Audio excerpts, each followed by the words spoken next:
this program. Viewer discretion is advised. You're listening to Odyssey, A Tale from the Road, an audiobook by Christopher Cologne. All rights reserved. Any resemblance to persons living or dead are purely coincidental. Chapter 19. I want to help you stick it to Arnie Ellis, I really do. Layla said, the problem is that, any incriminating things I can tell you about the whale, will get my father in trouble also. Dad always tried to keep us away from the darker side of the business. As I got older, I seemed to find my own trouble. Me and my father aren't on speaking terms right now. There's a lot of stress going on between us. But, that doesn't mean I would do or say anything that would get him in trouble. I still love my dad, even if our relationship is on the skids. He loves that casino, it's his whole life. He's there from sunrise to sunset. I wouldn't jeopardize his career by letting anything that I know get out to the media or the police. I personally don't have any hard incriminating evidence against the whale, because all he really does is harass me. That's certainly not enough to take him down, not with all the other things that he has his hands in. I could put up with his failed attempts to extort me. I'm small potatoes. You guys need something big, something solid that will really sink that fat fuck. I know who to ask.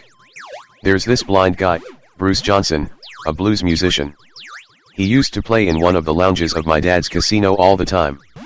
He loved me like I was his own daughter. He was always giving me good advice and asking me about my life and troubles. He really play, too. He's had such a hard life, that when he played the blues, you felt it deep in your soul. He may not have had his sight, but he could play that guitar. His other senses were heightened from his lack of vision. He said it helped him tune his instrument. In the casino, over the noise of the slot machines, and the table workers barking out instructions to the gamblers, he could still pick up on individual conversations. It was like his brain could filter out background noise, and just listen exactly what he focused on. Like laser vision, except he had laser hearing. Nothing was a secret, when he was in the room. My father liked him, because once he had overheard a couple of cheaters who were planning to take the casino for some big money, and he told the pit boss. It turned out those cheaters had hit almost every casino from Connecticut to Atlantic City, and my father's place was next on their list. My father treated him like a king until one night. Arnie Ellis was in the casino that night. He was talking to one of his thugs about a job. I don't know the specifics, but it had to do with smuggling guns and drugs. Bruce overheard the whole conversation. Arnie was there to blackmail my father into helping him on that job, but Bruce didn't know that at the time. Like I said, he always liked to give advice, so he approached my father and tried to give him a warning about not helping Arnie, because the whale was nothing but bad news. My father panicked, when he thought that Bruce might have heard too much. We all knew that Bruce had his super hearing. My father fired Bruce, and had him escorted out by security. I know for a fact that my father refused to help Arnie, and I'm glad he stood up to the whale, that particular time. The whole transaction got botched and some federal agents got killed. They could never trace it back to Arnie, because they had no witnesses. I know my father feels bad that he let Bruce go. But my dad had to protect his interests in the casino. I know he feels terrible that those federal agents got killed, but he had nothing to do with it. Arnie tried to drag my dad into it, and thank goodness the whale was unsuccessful. We never heard from Bruce again, but I heard through the grapevine, that he's living in Southland Park. I heard he's turned back to using heroin. It was one of the things that had ruined his life as a young man. It kills me to think he's out there struggling with those demons again. You should go find him. I bet that he'll help you. He hates Arnie Ellis, the same way half the people of the state hate the whale. Tell him that I sent you and give him this. Layla went to the cupboard of her kitchen and had pulled out a canned ham. If you give him this, he'll definitely know that I sent you. He told me that he always loved canned ham. He said that he could give up heroin, liquor, cigarettes, and even white women, but he could never ever give up canned ham. That's why I have this ham in my house, because of Bruce. I may be a strict vegetarian, but I keep that ham as one of my fondest memories of my childhood. I loved him like my father. If you find him, tell him I love him. Tell him he'll always have a place to stay with me. I'll even go against my personal beliefs and cook him his favorite ham. Postman Steven spoke up. Southland Park? I've made some deliveries there. You need a bulletproof vest to walk those streets. I wouldn't go there again if you paid me. Just the fact that I wear a uniform paints a huge target on my chest. I'm not risking my life for anyone. I'm not a cop, I don't carry a gun, and I refuse to get the mail truck carjacked by desperate junkies. I ask so you know how to get there. It's my job to know how to get there, Steven said with pride, but that doesn't mean I'm going down those streets.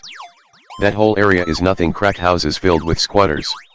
Good luck finding this, Bruce Johnson person. There are no registered addresses in Southland Park. People just, sort of, end up there. Could you, at least, drive us there? I was getting desperate. Oh yes, of course, I'll lead you there. But once we hit the edge of town, that's as far as I go. You're on your own from that point on. I'm sorry I can't be more helpful, but I gotta draw the line at my own personal safety. I hope you understand. After the past couple of days I had, nothing surprises me anymore. Ain't that the truth? There was a knock at Layla's door. All of us jerked our heads in the direction of the noise. Layla looked bothered. Who could that be? I have no clients scheduled for today. She walked towards the door. I had seen this scene before. Except I was watching the scene from a different angle.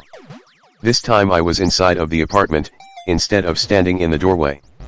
Then I heard Layla yell, "Tell the whale I said he could kiss my ass." Deja vu, all over again. Layla was yelling for two reasons. First, she had yelled from frustration. Her visitors were insistent on harassing her, so rightfully, she was mad. Second, she was yelling to inform us, her guests, that it had been, indeed, Arnie's thugs standing on the other side of the door. How clever and helpful of Layla. Guys, we need to get the fuck out of here, this very instant. I tried to remain calm. Arnie's men are here.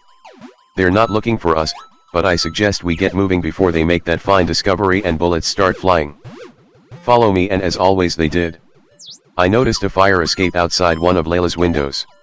I lead to the side of the building. I wanted to be anywhere in the world except right here, right now. I made a mental note, to add to the many things I had planned to do the minute I got home to Ithaca, to send Layla a thank you note, and a replacement ham. I had tucked the canned ham under my arm like a NFL quarterback and had made a direct straight-armed run for the window.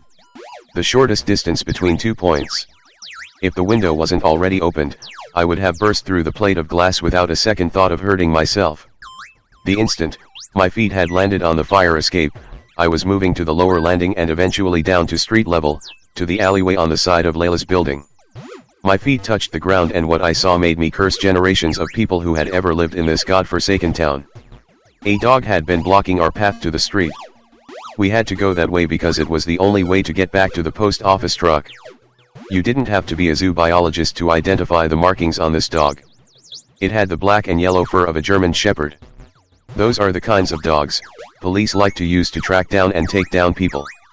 There was one of him and 5 of yous. I might have to sacrifice another bandmate to secure my escape. Who was expendable? The dog was just as startled as we were. Before we entered his plane of existence, he was rifling through the trash in the alleyway. No doubt he was looking for food. Then we had popped out of thin air and had interrupted the dog's scavenging. It was a stare down. Him and us. Then, a thought hit me like a ton of bricks. The ham. He won't bite us if he's too busy wolfing down some delicious nutritious canned ham. I had prepared to pull on the pull-back tab on top of the can and spill its contents on the floor, when the strangest thing happened. The dog had opened his mouth and its tongue had come tumbling out. The dog had went from vicious to playful in an instant.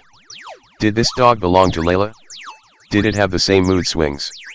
As if to further indicate its submission, the dog had fallen over to its side as if expecting us to rub his underbelly.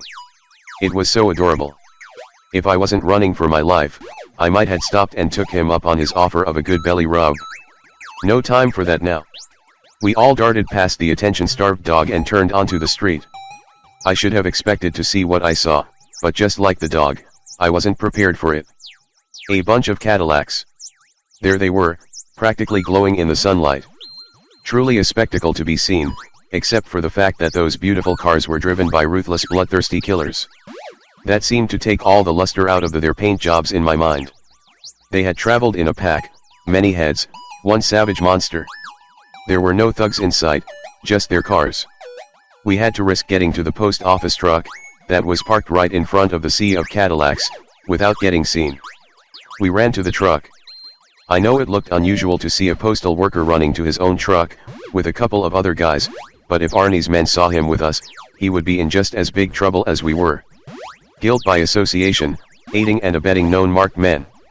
Stephen had been more than helpful, I wouldn't want him to get hurt. I kept staring at the front door to Layla's building, praying not to see a mass of men come out. Did the thugs see the post office truck? Did they give that truck any second thoughts? Did they assume that maybe Stephen was a client of Layla's and was in for a midday session on company time? But when the thugs did finish trying to extort Layla, would they notice that the truck was gone? There weren't too many people who lived in that area, and they would have seen the mailman in the lobby, if Stephen was there to fill the mail boxes. Maybe they would think he was there to make a special delivery. I was just speculating because I would hate to hear that Arnie's men caught up with Stephen and gave him a hard time, all because of me and my bandmates. We were in the truck and gone down the road, when I noticed in the rear view mirror Arnie's men coming out of Layla's building. All of them were dressed in sharp shiny dark colored suits. Their suits matched their cars, looking like a cross between a shark and a torpedo, sleek and deadly. I watched their body language as their image got smaller and smaller in the rear view. They didn't seem to notice that the mail truck was now gone. They all piled into the Cadillacs and drove off. We were safe for now, I think. Please visit twostrangersonePodcast.net.